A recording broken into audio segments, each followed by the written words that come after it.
So, hi, Dr. Chidi. Hi, Nekpen. How are you? I'm good. You have come back to Canada. Well, just briefly before we go back to base. Okay, let me introduce you a little bit to our audience today. If you are watching now, Dr. Chidi is the former president of the Canadian Association here in Toronto. And he's currently running the governor of Enugu State. So he just came from Nigeria. You are welcome to Nigeria. Tell us your experience in Nigeria, Dr. Chidi. Well, my experience in Nigeria is that whatever we thought was going on in Nigeria, when you get to Nigeria, you discover that it is completely and totally different, from what is there on ground. Whatever you were thinking, just multiply it by 20, and that is the situation. Whatever is going on in Nigeria, that's the number one experience that I can tell you. Yeah, well, in Nigeria, you don't see many problems are being solved in that country. Anyway, so yeah, that's the first question I have. That's the first answer I have. And then if you now get to specifics, then we can talk about whatever issues you want us to talk about. Okay, let's go ahead with your campaign. So how have you been campaigning, and then tell us your strategy, what have you been doing in your party? Well, we hit the ground running. As you know, our party was one of the 23 last new parties that were registered by INEC. So as soon as I got into Nigeria, we were working hard to meet up with the requirements of INEC before our party got registered. So I had people welcome me in Lagos. I had a big crowd of Take It Back supporters then, because we hadn't had a political party, so it was our movement that was on then. And then a large crowd of them welcomed me in Lagos. Then afterwards, I proceeded to Enugu, where there was another big crowd at the airport, and we had a rally around town. But shortly after that, we had some press conference to tell people what we were in Enugu to do. But after that, we had to rush back to Abuja to get our party registered. We did succeed in getting our party registered, the African Action Congress. And after the registration, we all now went back to our respective localities to continue the campaign. I came back to Enugu and went straight into grassroots mobilization, because one thing you have to understand is that a lot of people online, we make a lot of noise online, we agitate online, we petition online, we do Facebook, we do WhatsApp, we have 1,000 followers, and we think we're making a lot of impact. But the truth is that these videos we are making, these statements that we're making, the pictures we are sending, people don't have money for data. So you quickly find out that all the messages you've been sending out and everything you've been doing online has effect, but doesn't have the kind of reach that you want. So we needed to go to the grassroots. And when we're doing these campaigns in the grassroots, some places, they don't even have network coverage. So we couldn't do live. Anytime we tried to do live, it was so frustrating. If you're driving, you drive, one spot has signal, the other spot doesn't have signal, so we just stopped transmitting. But we were able to cover as many local governments as we can. We set up groups. We were able to, let me fast forward. We did a lot that led to our primaries, our state primaries. That was a highlight of our activities in the state. Apart from meeting stakeholders, the political stakeholders in the state, and because, you know, we are very traditional people. You don't just come into a place and you say, oh, you're doing this, you're doing that. You have to go around consulting people. You have to go around showing respect to your elders, to the chiefs, to the religious leaders. Everybody who is a leader, they are all stakeholders. So we did a lot of consulting with them. And then after that, we organized our party primaries. We did that at the ward level, and then we also did that at the state level, where I emerged as the flag bearer. I won my primaries, and now I'm officially the governorship candidate for the AAC for Enugu State. Uh, After that, we now proceeded to do our national convention in Lagos. After that, Dr. Omoyele Sowore emerged as a flag bearer and presidential candidate. And after all that, it's been a long and tortuous 2 months of steady campaigning. And I had to take a little break to come and I re-energized myself for the second phase of the campaigning. So that's in a nutshell what we've been doing in Nigeria. Yeah, I can see that AAC political parity is really motivating any youth. During the convention, I thought that some youth are good Lagos because of the convention. I saw my people inside the bus, just rocking inside the bus on the yeah. What? Can you hear me? I lost you a little bit there. Oh, okay. I saw on YouTube that some of the youth are traveled to Lagos during the convention. Okay, you saw that a lot of youths traveled to Lagos during the convention. Is that what you're saying? Yes, yes. Oh yes, the convention, there was so much excitement because that was our first convention, as you know. Yeah. And our party is a youth-based party. We have a lot of young people and young at heart, and of course we have elders and people who support us, who encourage us. But our larger population are youth, and this is also because we're glad to accept this claim, because 75% of Nigerian population is actually young people. You know, so those are the people that make things happen in Nigeria. Those are the people who are going to decide the future of this country.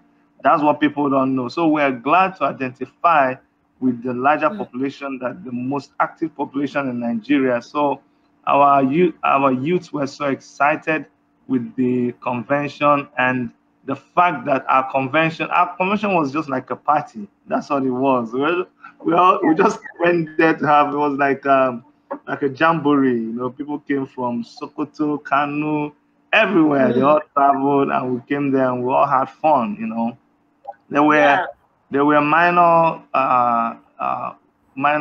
incidences, you know, that happened at the convention, but you know that is expected because we were a young party, and we just learned from those experiences and plan for other conventions in future. But altogether, it was a very nice experience. I enjoyed myself. All of them enjoyed themselves, and it was so peaceful. Amongst all apart from APC and PDP, our party was the other party. Apart from them, and in fact, even with them, our party's convention was the most peaceful, the most well organized, and people were shocked at the level of organization that they saw within our party convention. Yeah. I saw that. The beneath of a dog inside the bus, they were traveling to Lagos. Yeah, Edo people were there live. So many Edo people are very, very active in our party.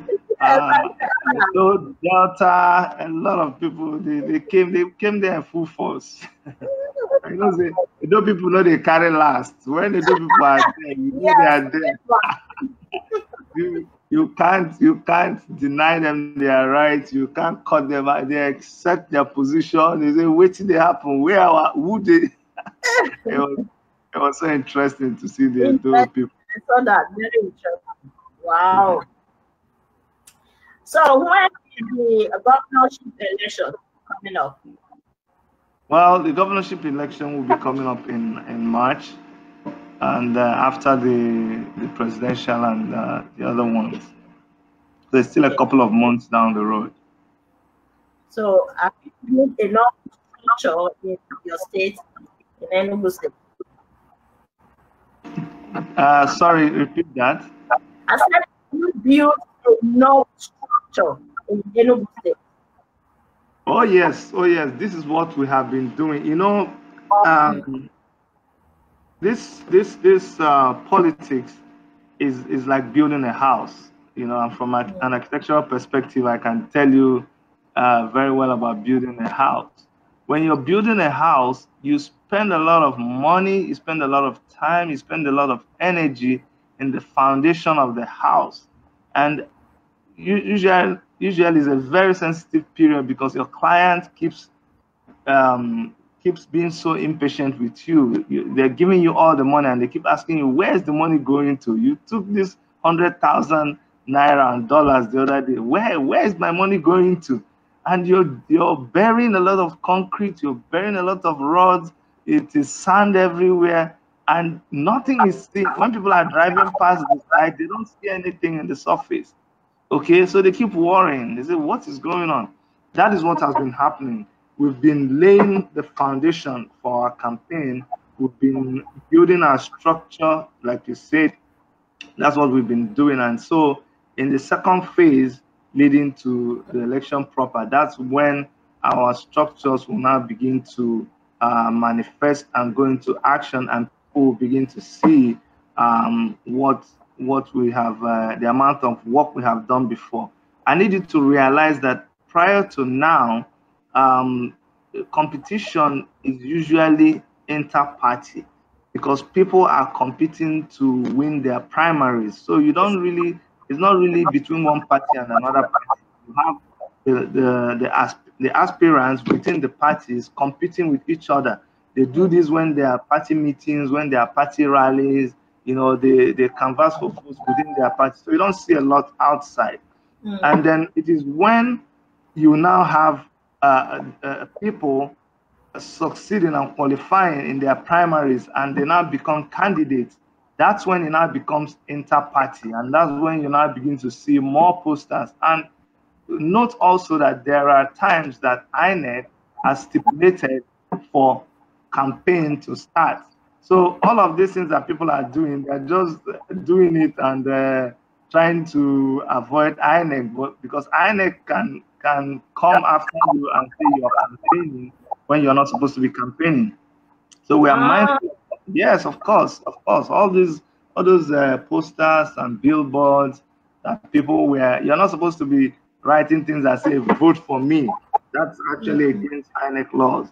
But if they want to enforce it, it will be so difficult because the governor of the state has his billboard there, the president has their billboard. So who are you going to catch? So we've all been getting away with it, yes. So you saw what happened in the governorship election a few weeks ago. Yes, I did. How will we beat that? We will beat that. Such a issue. You see that I mean PDP and AAC usually ring Nigeria. Well, I missed the later part of your question, but I think what you're trying to ask me is my reaction to what happened in Osun State, where PDP and APC seem to be rigging against each other. Is that what your question is? No, I mean, this idea that PDP and APC, they are well known for rigging elections in Nigeria. We also have people a few weeks ago during of state governorship election. Given that you are a government aspirant right now, how will you deal with such ideas, such issues? Well, to start with, we have machinery on the ground, both at our national party level and at our local level. We have machineries in place that will monitor this election. So anybody who is actually hoping to adopt criminal methods of winning an election, we would have all that documented and we use that for legal action against them. That we promise them ahead of time. We will not accept any form of criminal methods of conducting an election or trying to participate in an election. So we will have all that documented. That's one. Then secondly, we also have, we cannot reveal all our plans right now. As you know, we are a highly technology-based party. We have people who know how to work the system. So and thank God that the House recently passed the new bill on election that put a lot of things in place to check all of these things that they are doing. So if that is adopted, then I can tell you that those things that happened in Osun and Ekiti will not happen again, because it happened because of the lapses they had when elections, they finish counting the votes, they don't declare the results immediately. If we're to go by the new electoral law that the House just passed, it's just waiting for assent by the president. If we go by that, then all of those changes will already ensure that what happened in Ekiti and Osun State don't happen. But that is not, I can tell you here, that is not to try to undermine the importance of what you're saying. It is a fact that it is a big problem. We are not taking it for granted that it is a big problem. What we owe our people is a lot of awareness. We have noticed that when we talk to people, when we try to engage people and explain to them the implication of that money that they are taking, they actually have a rethink. So the biggest battle that we have is a battle of the mind. It is a battle of re-engineering people's way of thinking. Because our people are smart. Our people are smart, our people are intelligent, but unfortunately, nobody has been talking to them. The politicians have not been talking to them because all they want to do is just give them money. And the people are hungry. There's so much poverty in Nigeria right now, and that is making them take that money.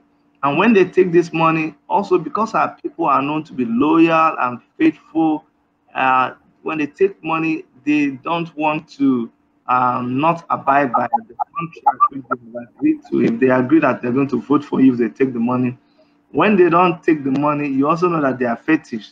Some of them, they will tell them that they don't swear with this money. If you don't vote for the person, something will happen to you. So we are all about educating the people. Those are the tools we're going to use to try to prevent these things. If we fail in educating the people, if we fail in getting to as many of them as possible, then we're going to have a problem with convincing them not to take money and vote for these people. So the number one problem about giving voters money is that if they give them the money, they make sure the voters are collected.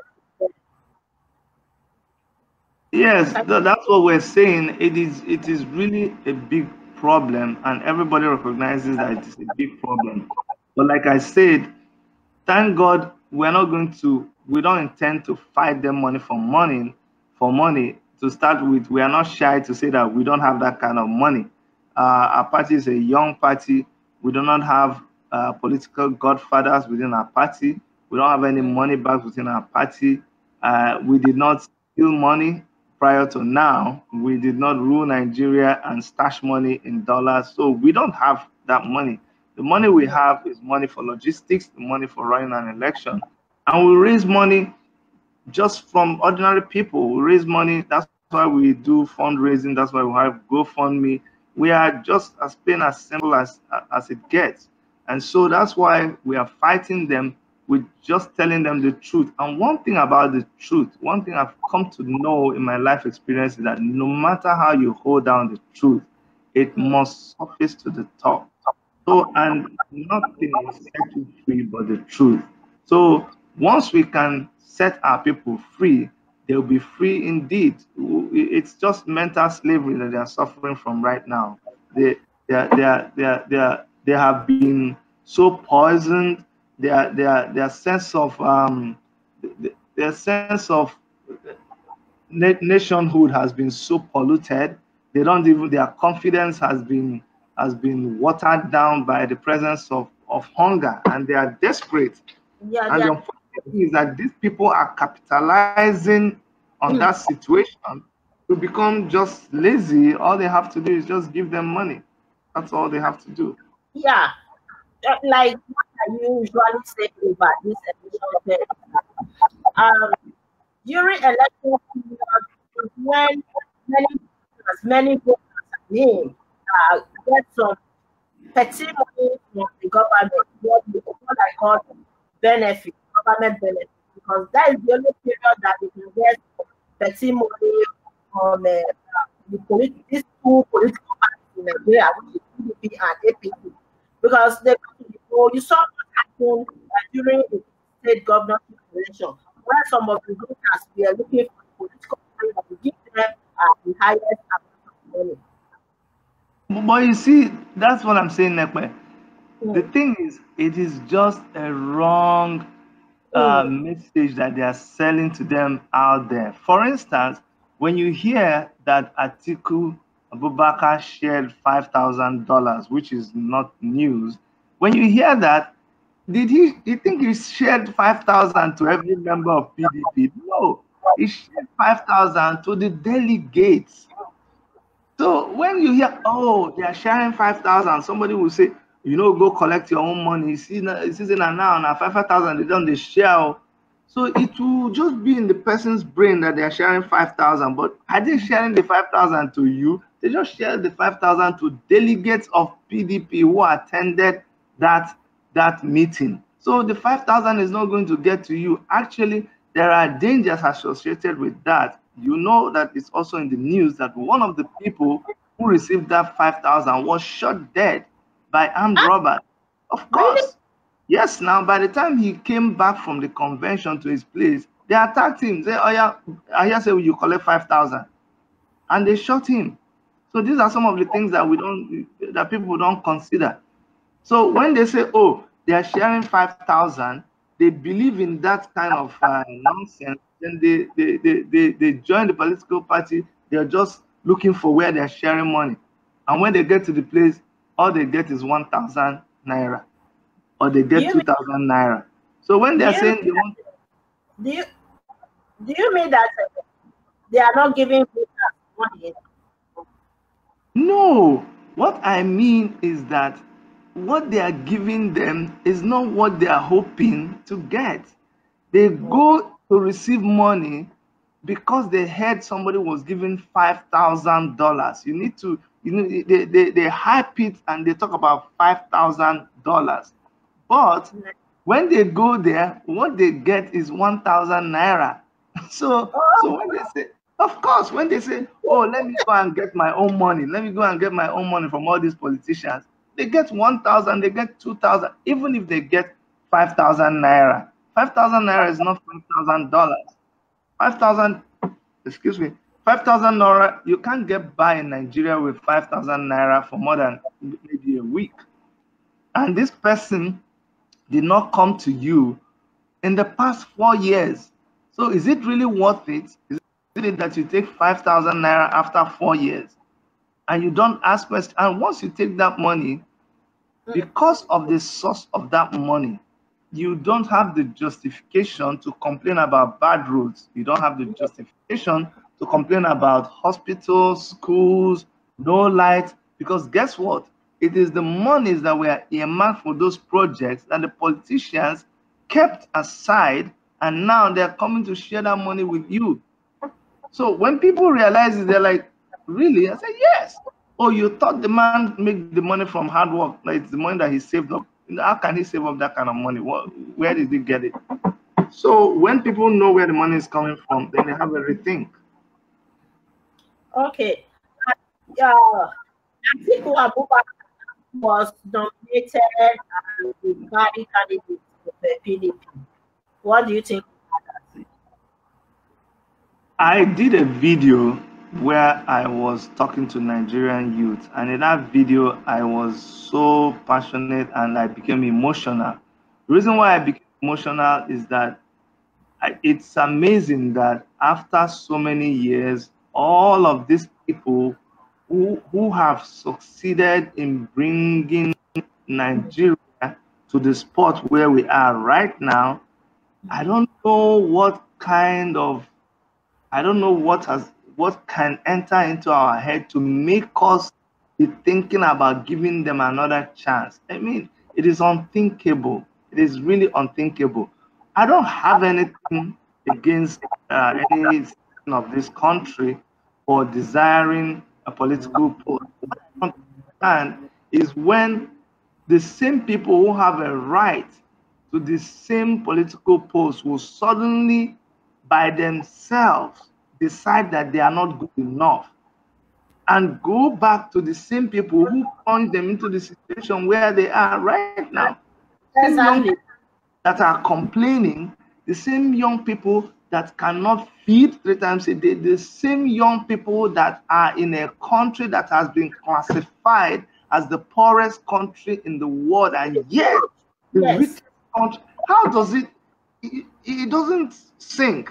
The richest country in Africa is the poorest country in the world. Don't you know that there's something wrong? And the people that through your history, you have seen that they plunge into this thing, you're trying to give them another chance. So, hell no, I do not support the candidature of Atiku Abubakar. I don't because we have tested them. And why should we be tested? You know what it's like? It's like they give you 2 glasses and they tell you one is poison, but we are not sure whether it will kill you. The other one is water. And you're saying, you know what, let me drink that one that is poison. At least if it does, and there are doctors around and say, if it starts killing you, we'll try to save you. Then you come back and drink the water. And then the other one is, or you just drink the water and you are sure that nothing will happen to you. But what we're saying is, let us drink that poison. At least. I have one question here. This one is very important. Our former President Nekpen Obasogie just endorsed Atiku Abubakar. If you look at what happened, that into power, it was the other they began to take power away from Jonathan. So we can see that trend now in this election. Obasanjo just endorsed Atiku Abubakar, and many of these politicians are all defecting from APC to PDP, and PDP is getting stronger and stronger. The candidate nominated under PDP is still the same people. You understand?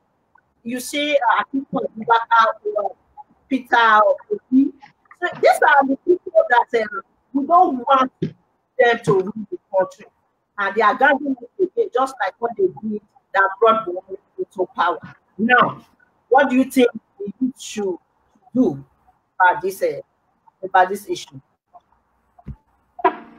See, before the youth, we kept crying that, oh, we didn't know, and Buhari happened on us, and then they were all happy that Obasanjo told them to vote out Jonathan, and they voted out Jonathan, and we were like, yes, a Messiah has come in Muhammad Buhari. Now, when Buhari came, the youth, only when the youth understood what was happening is when hunger was showing them in their stomach. And when they wanted to complain, Buhari told them, will you shut up, you guys? That's when they had had enough. And now it boils down to what I said before. The youth cannot be trying to go through another experiment. They're not getting any young. 16 years, nothing happened. Now they've done if somebody was 16 years by the time Buhari came into power, they'll be 20 years by the time he's leaving. And now they want to take another risk, another 4 years, so that they'll be 24 years. Time doesn't wait for you, and nobody will give you power. You have to take this power by yourself. The youth know what the situation. I don't pity youths now, because now they know clearly what the stakes are. They should not listen to Obasanjo. They should not listen to Atiku. Let me tell you something. If you go to all of these people, if you go to their companies, if you go to their institutions, if you go to their campaign organizations, these campaign organizations, these companies are powered by youths. They are powered by intelligent graduates. I keep telling people, when they articulate a slogan that you see them using, it's probably invented by a young person who runs their campaign, who runs their technology outfit. It is young people. So if they trust you, to power whatever they are doing, how come they don't trust you to be in leadership? They trust you to do every other thing, but when it comes to leadership, they go and they zone you into the youth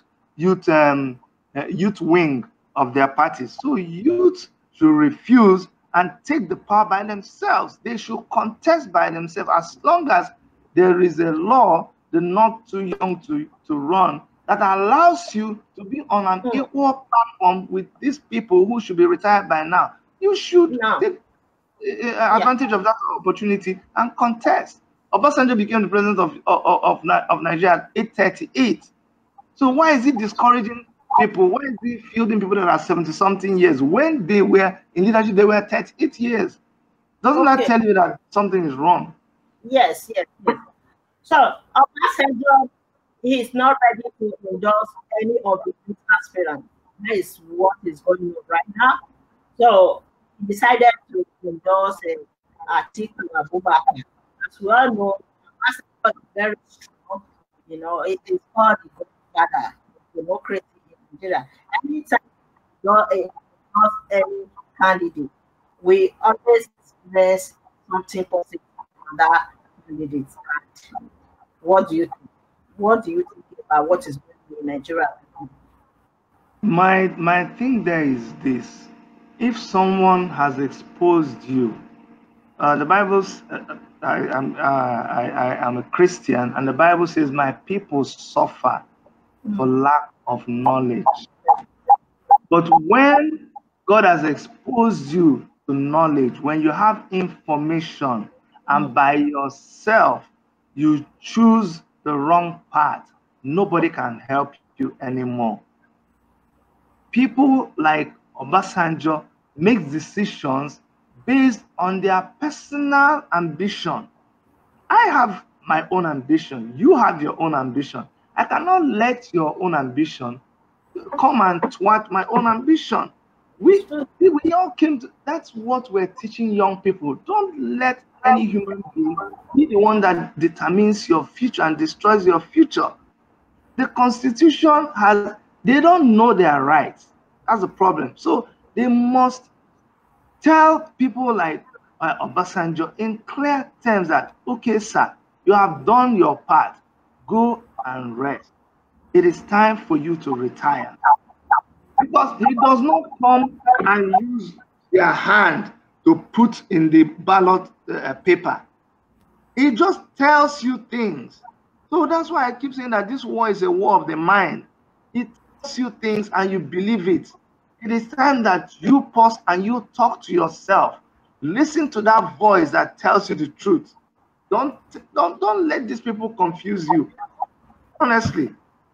Some of the youth aspirants visited Obasanjo. I saw some on social media that so all these youth have visited Obasanjo. he didn't endorse any. You understand? Even though he was having proof with an article over this one, but he decided to choose article after the vote action. No, it's not exactly how you defined it, Nekpen. Obasanjo was not waiting to endorse anybody. Obasanjo was trying to float his own political party. And they tried, if you remember, when they tried, first of all, you know, this whole thing is a game.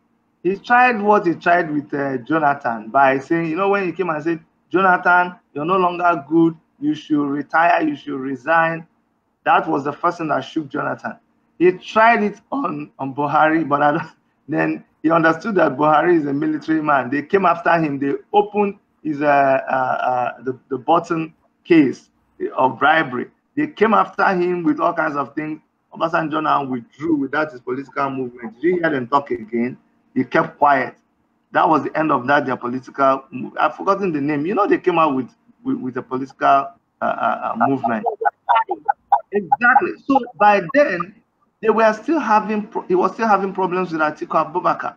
He wasn't going to endorse anybody. Go and read how his endorsement of Atiku Abubakar happened.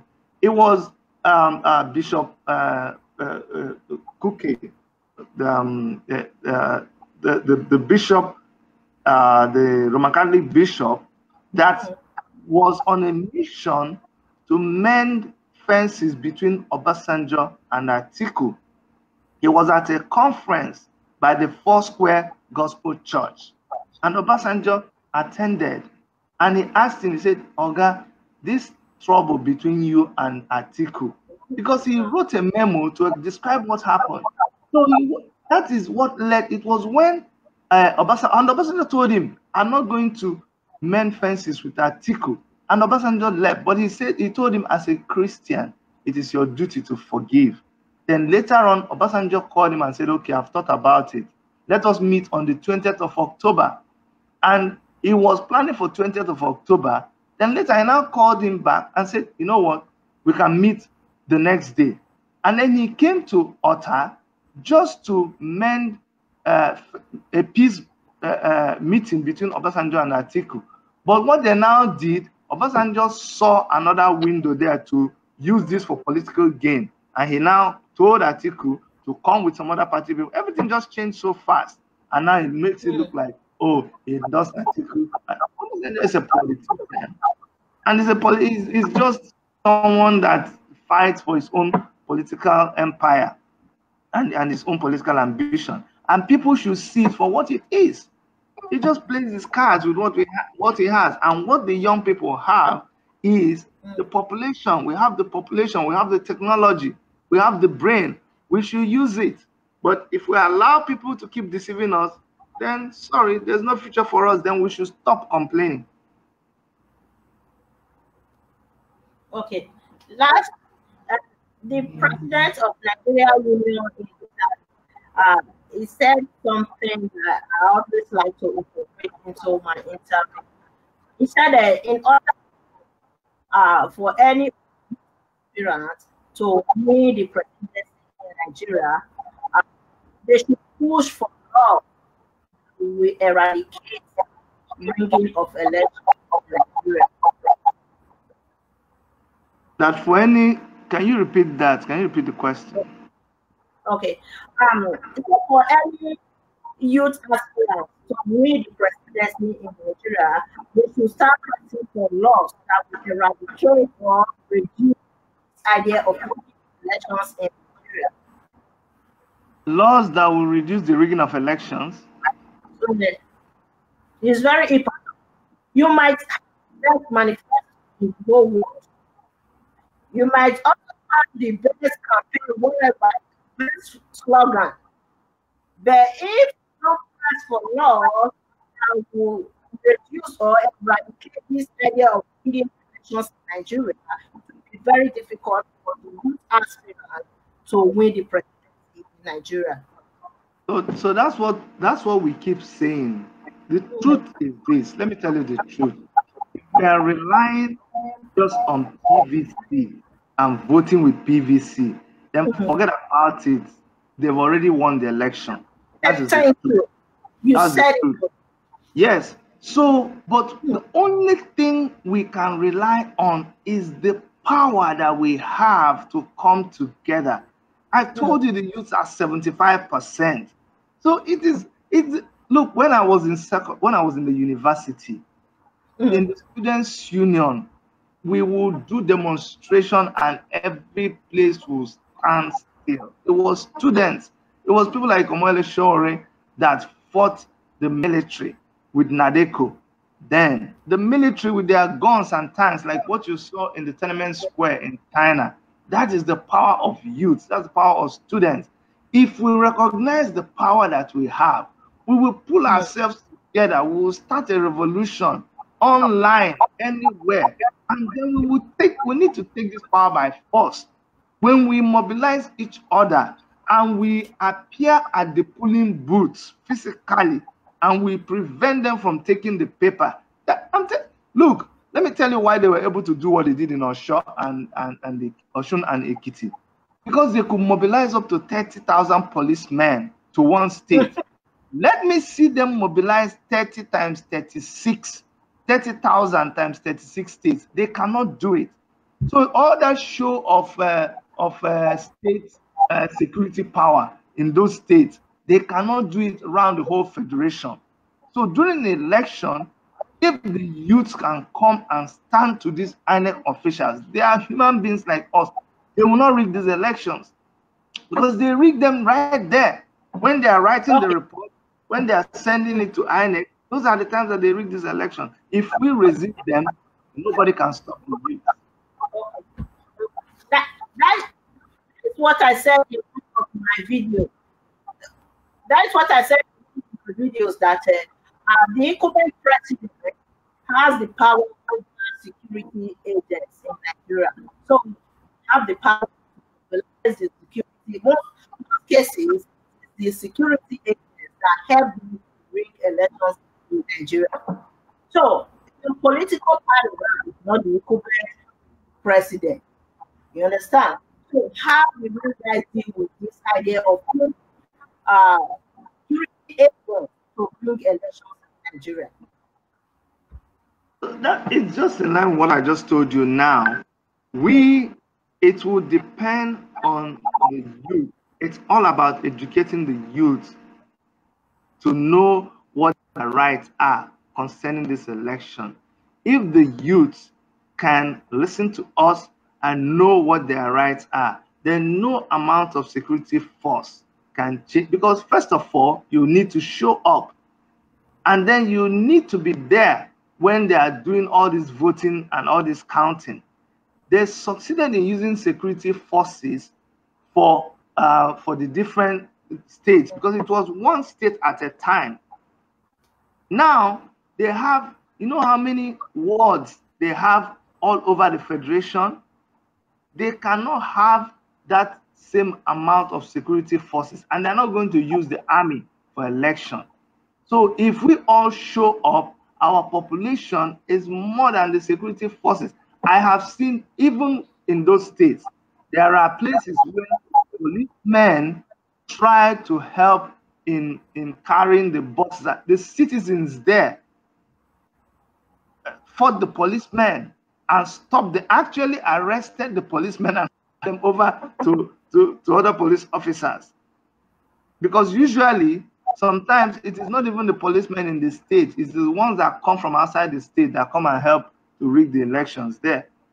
So the power is, we cannot stop making people understand that power belongs to the people. If Nigerians don't get it, then forget about all these elections that we're doing. The power of the PVC is still the power of the people. The power to resist the powers that be is still the power of the people. So a lot depends on we recognizing the power we have as a people and using that power. That's what we have to do. We have to employ the power of the people, and with that we can resist any kind of rigging that they're doing. Okay. There are some people say that There's no power in this idea of the PVC.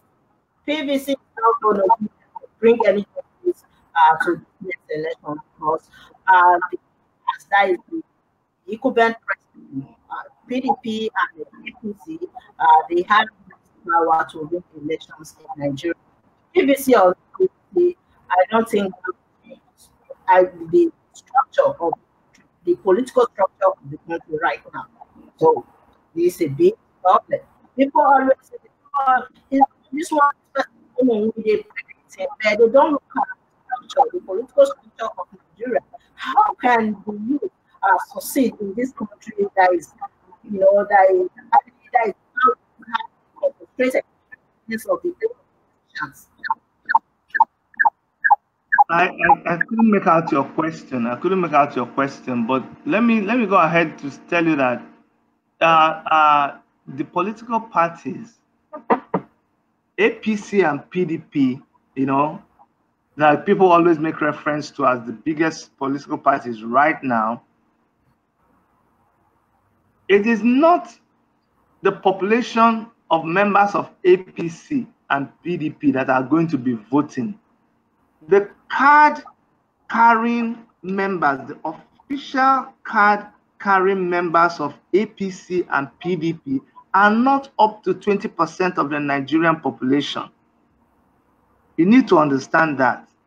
So if voting is to be done based on the card, because if you are not a card-carrying member of APC or PDP, you don't qualify to say that you're a member of the party. So the members, the official members of these parties are very small in number. But the numbers you should be looking at are the PVC carrying population. Those are the ones that we are concerned about, and those are the ones that will vote. PVCs are important because you have to first of all vote. These are the numbers that we're going to be basing our arguments on. So I don't want people to get disillusioned into thinking, oh, there's no need to vote. No. Don't get me wrong. You have to vote first of all. But we cannot just vote and keep quiet. That's what I'm saying. We can't depend only on casting our votes using our PVC. But the first place to start is by getting a PVC, is by showing up, is by voting. When we have voted, we will now make sure that those our votes count. But we used to just vote and then we don't care anymore. But they will stay back at the voting centers and they will begin to doctor the results, and they begin to try to make away with the boxes, with the ballot boxes. What I'm saying is that after voting, we need to also stay back and enforce our votes, make sure that our votes are counted. That's what I mean by saying we cannot just rely on the PVCs. It doesn't mean that, no, we have to first of all vote. Oh, okay. I have one question because I'm curious about this. I want you to answer the question for me. During presidential elections in Nigeria, they used to send international institutions to come and monitor election to ensure that is free and fair election. But do you know if there is any international institution maybe monitoring elections in Nigeria as well? You talk about using who to monitor election? Listen, let me repeat this. You can hear me properly. I said during presidential elections in Nigeria, national institutions are sent to Nigeria to come and monitor the election. But do you know of any international institution that are also helping to monitor governorship elections in Nigeria? Well, one thing I want to tell you about this monitoring thing, so that you don't really depend on them. These they don't really have a lot of biting. They don't have a lot of seats. Okay, they don't have any power, so to speak. They are they are voluntary organizations. Okay, they don't have much power to influence what. And remember, they are usually invited by the country, and their logistics, their accommodation, their transportation, their security is taken care of by the states. So if you see the way they comment on the election, they are just observers. They cannot do anything. Okay, so they are also very diplomatic. They notice how they report on elections. They will just say, oh, it was either free and fair, or we noticed some irregularities in the election, and we advise that the government should look into some of these cases. So they are just what they are. They are observers. You know, they don't influence anything. So I don't worry so much about them. In a country like Nigeria, they don't even listen to what those observers tell them. So those are like, they don't play a major part in this thing. Those international observers, they are just for the international community. But I think a lot of my focus is on what happens within the country. The biggest, the strongest, the most important type of observers that we need are the youths of this country, whose future is being determined at the polls. It is just educating the youth. If the youth, see, our youths are very smart. If they turn to anything, you can't stop them. If we just get them to turn their attention to this election and understand what is going on, if they hook onto what we're telling them, then we have succeeded. Okay, let's go back to your campaign in Enugu. When are you going to Enugu? What? When are you going back to Enugu? Oh, we're going back very soon. Well, the campaign is taking place in Enugu, not here. Like I said, campaign officially has not even started in Nigerian politics. So right now, all we're doing is mobilizing. We are trying to raise funds. Actually, I'm here in Canada trying to raise funds because, tell you the truth, it's difficult to raise funds in Nigeria. The situation is not very, very palatable. You know, the people who have money in Nigeria are the politicians who stole money. I don't hide it in saying that. Nobody who made their money through honest and just means can throw around money the way they throw around money. So these are monies that they made by not doing the work that they were supposed to do, by keeping the citizens hungry. So we tried to raise money in Nigeria, and it was difficult. So now we're out in the diaspora, hoping that people will see the little efforts that we have made. We didn't want to start raising money from the get-go. We wanted to go there and let people see that we're serious about it. Because you remember when we were talking about this, people were saying, "Look at this man. Can you be outside the country and campaigning for governorship in your state? Go there now. Go there. Let's see." And we said, okay. So we went down to the grassroots to show that yes, we're serious. And between then and now, it's hundreds of thousands of dollars that we have spent just flying around the country, just visiting, just fueling our cars, just staying in hotels, printing banners, making billboards, putting jingles on radio. It's cost a lot of money. And that's what we've done, to the point where we're now saying, okay, guys, you see now that we're serious, you see that we spend money, we need you to come to our aid. So we're hoping that people like you and others can help us to promote our fundraising efforts, because mainstream media will not advertise us. They will not put us on their channels, because they all want money from you. This interview that you have graciously granted me, if I was to do the interview with the TV station, they'll probably ask me for 350,000 naira. That's what it is. When I was coming back, all of the media houses approached me and said, "Oh yeah, we're going to cover you." I was happy. I was, oh my goodness, all of these people are going to cover me. Names. But then when they give you their bill was running in millions. I'm like, really? Just one one event, I'm going to pay millions. No way.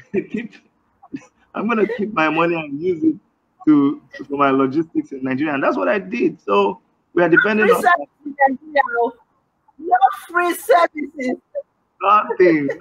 Forget all these things they say. So we're using bloggers, we're using young people like you and every other person who can help us to put our message out there. So yeah, we'll be getting back to Nigeria, but even right now we have set up structures that continue to spread the message in Nigeria. Okay. Yeah. I saw that connect grandmother, people in the we are in Enugu State. That tell me expectation. What are they expecting of you? Well, you see, it's always every time you're home. There's no place like home, as you know. So it afforded us an opportunity to also reach out to our grassroots. You see, most of this experience has just been grassroots. You know, we just went down to the basics. We went to talk to people in the marketplace. We went down to the traditional rulers. We went to the village meetings. We spoke to the youths in the village. The youths in the village, they are so angry. I just pity. It was just a sorry sight. You go to your grandmother in the village. You see how in 2018 they are still using methods, to do things that were used so many years ago. You know, things that they shouldn't still be doing. They are still doing it. Then you realize that even the little money that you sent from the diaspora and you thought it was big, you realize that money doesn't really have value in Nigeria anymore. You know, here what you can do with $100. If you send the same $100 to someone in Nigeria, you're hoping it can solve all their problems. But by the time they change it and they do two things, the money is gone. So that opened my eyes to true situation of things. Of course, they're all excited, and some of them are worried because they tell me that the political system in Nigeria is such a very dangerous system, and the environment is very hostile. But generally, everybody is happy to see you, and they are all in full support of whatever you're doing. I think cost of living in Nigeria is very expensive. I don't know what in that country.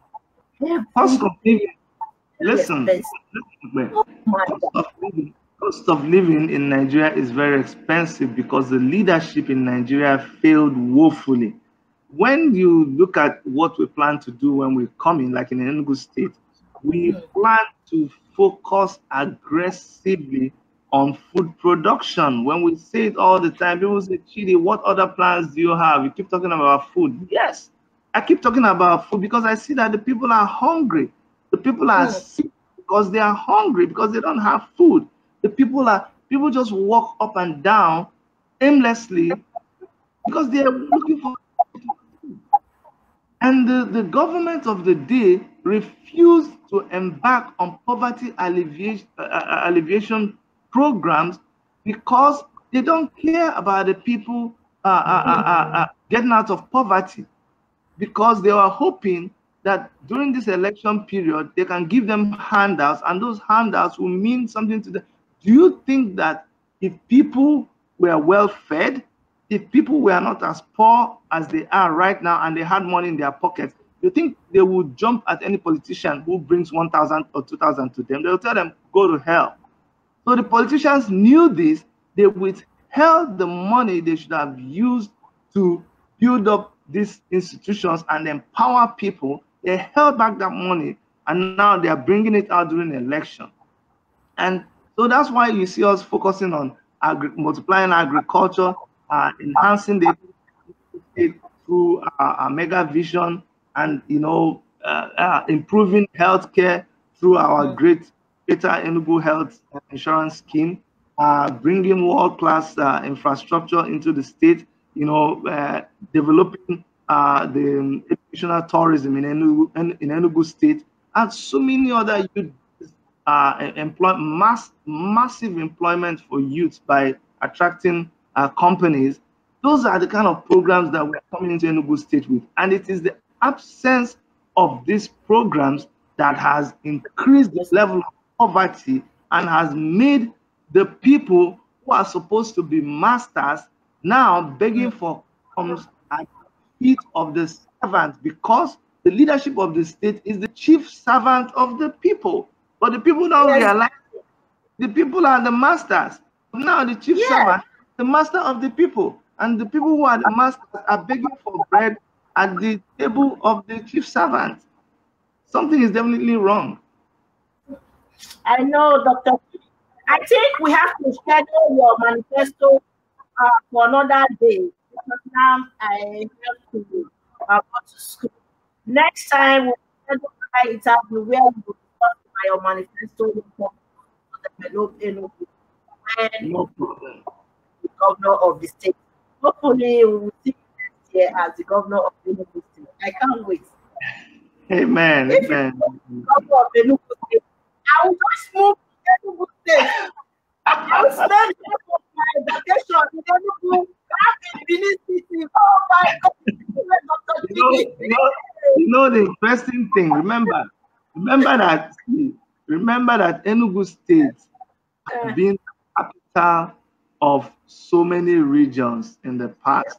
So many people can claim Enugu State as their home, and that's why we are proposing to employ anybody.